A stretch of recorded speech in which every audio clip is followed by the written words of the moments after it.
بہت اچھا کیا آپ نے. نماز کے دوران جو دعائیں کرنی ہیں جیسے اتحیات میں بیٹھ کر کرتے ہیں تو اس میں ہاتھ نہیں اٹھاتے, سجدے میں ہاتھ نہیں اٹھانے سوائے قنوت کے. جب دعائے قنوت پڑھنی ہے نا وطر میں یا فرضوں میں بھی قنوت نازلہ پڑھنی ہے, وہ رکوع سے پہلے پڑھیں یا بعد, صرف یہ ایک موقع ہے جہاں ہاتھ اٹھا کر دعا کی جا سکتی ہے. باقی ویسے ہی ہاتھ نہیں اٹھانے, دعائیں پڑھتے جانا.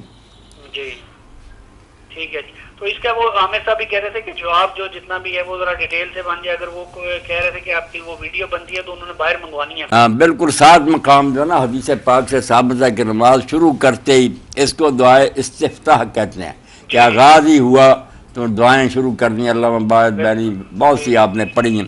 اسی طرح جن نمازوں میں قنوت پڑھی ہے, رکوع میں جانے سے پہلے تلاوت ختم کی, رکوع کو جانے سے پہلے دعا پڑھ لی, رکوع میں بھی تسبیح کے ساتھ دعائیں کی ہیں, کھڑے ہو کر بھی کی ہے, سجدے میں بھی, درمیان میں بھی بیٹھ کر 2 سجدوں کے درمیان, اور آخری تشہد میں بھی پھر دعائیں کی ہیں.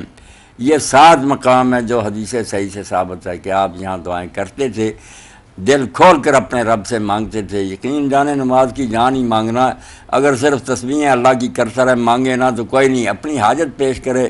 اور اس کے لیے میں نے کہا تھا کہ عربی زبان کی بھی پابندی نہیں, جس زبان کا نمازی ہے نا وہ تسبیحیں عربی میں کرنے کے بعد اپنی اپنی زبانوں میں دعا کرے. اتنے پکے اہل حدیث سلفی ظاہری امام ابن حزم تھے, وہ کہتے دین میں یہ کوئی کہیں نہیں آیا کہ دعائیں جو ہے نماز میں وہ عربی زبان میں کی جائیں. صرف قرآن مجید جو پڑھنا الحمد شریف اور اس کے ساتھ سورت, اس کو ہم بدل نہیں سکتے. اس کا اعلیٰ سے اعلیٰ ترجمہ بھی کلام الہی نہیں ہو سکتا. یہ حکم ہے قرات کا, یہ یہی پڑھیں گے. پہلے امام ابو حنیفہ رحمۃ اللہ علیہ تو اس کے بارے میں کہتے تھے کہ اس کا بھی ترجمہ پڑھ لے, بعد میں مان گئے. شاگردوں نے بھی کہا نہیں امام صاحب قرآن جو ہے نا وہ عربی میں اترا ہے, وہ عربی میں ہی پڑھنا, باقی چیزیں ٹھیک, باقی ذکر سارے جو ہے نا اپنی زبان میں بھی کر سکتے.